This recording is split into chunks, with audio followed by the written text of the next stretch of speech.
This is Michael End. Today we will be talking about him. And sorry, but face reveal. Let's get started.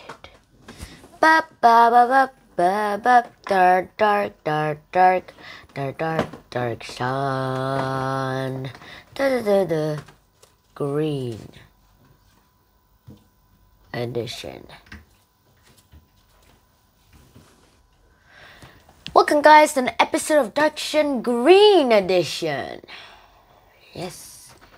Now this is the first episode ever on the Green Edition, and in the Green Edition I will be telling everybody about every kind of subject we'll be talking about of just a green pen. So let's get started. And later there will be different types of editions, like the red edition eventually coming soon. But for now, we will be doing the green edition. So, let's do this. This is Michael End. This is Michael End.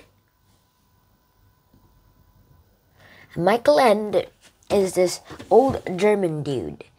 And when he was young, he looked like this. Sorry about the blurriness, it's the best I can get. And that is his mother. He was later pretty good co-successor. Let's go into the notes for this one. Okay, let's change this to a green pen. When he was young, he went all the way to school. He loved school. But then one day he had to drop out and become part of the Nazi army. He had to go and become part of the Nazi army. Let's zoom in.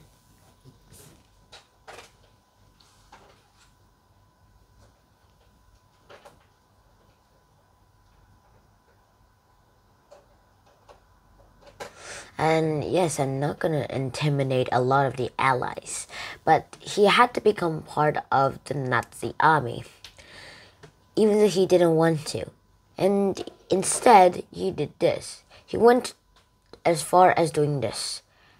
No Nazis, and became part of the No Nazis group, like the White Rose, who sabotaged the SS. Thank you.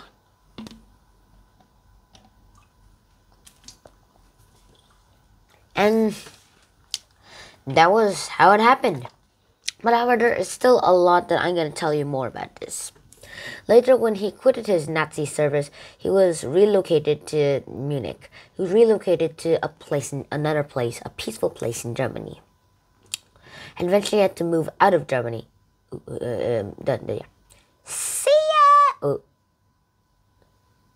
See ya! And it wasn't pretty. Everything I'm going to tell you now is kind of like non-pretty-ish.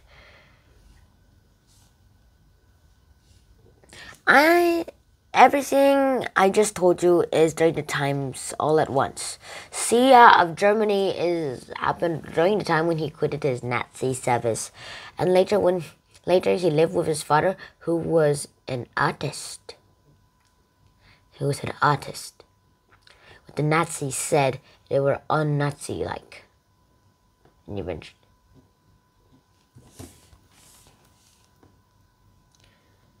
Yeah. Eventually, because of his painting job, he had to go away. This is where End started going to school again, but started learning poetry.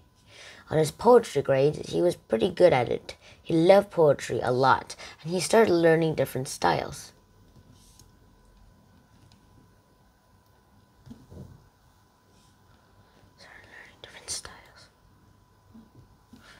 And with these new different styles, he found out about how to create his own poems. And once he created his own poems, there is a lot that we can find out about it.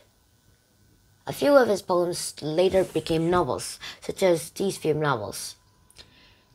Like the Jim Button books, and the Look Engine Driver. The Jim Button books were meant to be into one book, but the publishers said that split this into two.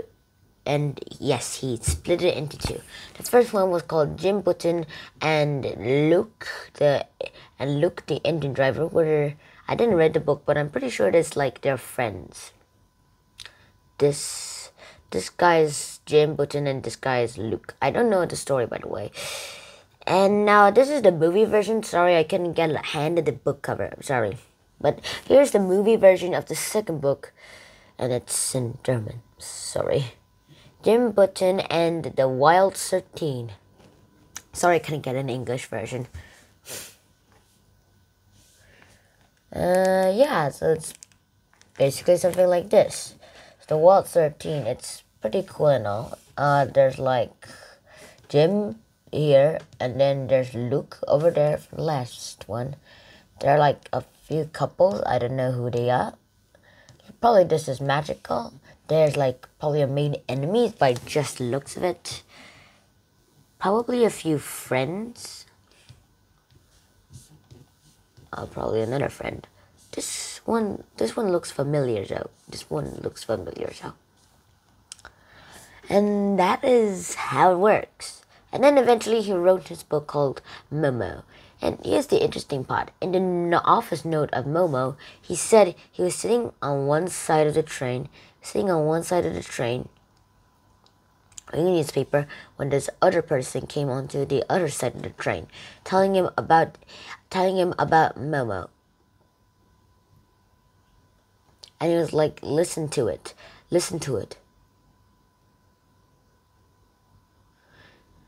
And eventually, when that old man went all the way out, he decided to write on paper. As soon as he went home, he started writing on paper. And he called this Momo. But the author's note might not actually be true. He might have actually given out the idea himself. It's just that we might never know. That was how Momo was written. And Momo is a pretty good bestseller. I read the book myself. And I'm making this video because of the book Momo. Yeah. And I'm just gonna say here that the Momo is a pretty good book. It's about time and it can teach you about time. And eventually was adapted into a really similar movie. And it's really good movie. It's a really good movie. I highly recommend watching it. If you watched my book review on Momo, you would have seen a few spoilers of behind the scenes movies. And then his most famous success was The Never-Ending Story. This is the book version. It was later adapted into a movie. But Michael Ende was not happy because it was only talking about the first half of the book. So eventually he asked the producers of the movie to change the title or to stop production altogether. Eventually, after his death, they started the next Never-Ending Story, the Part 2 story, which is probably the rest of the half of the story. And then here is a picture of him and his wife. Sorry, I cannot get a clearer picture. Sorry about the blurriness though. But his second wife was Japanese. That's where they're like in a Japanese style room. And that's why I explained why he's wearing some Japanese clothes. And then later, when he died of cancer, he was honored everywhere in the world. The end. So yeah, I hope you enjoyed this episode as much as I did. If you liked this episode, please consider liking this episode. And please subscribe this episode. Also, please consider sharing this episode and clicking the bell button. I hope to see you in the next episode and support me on Patreon.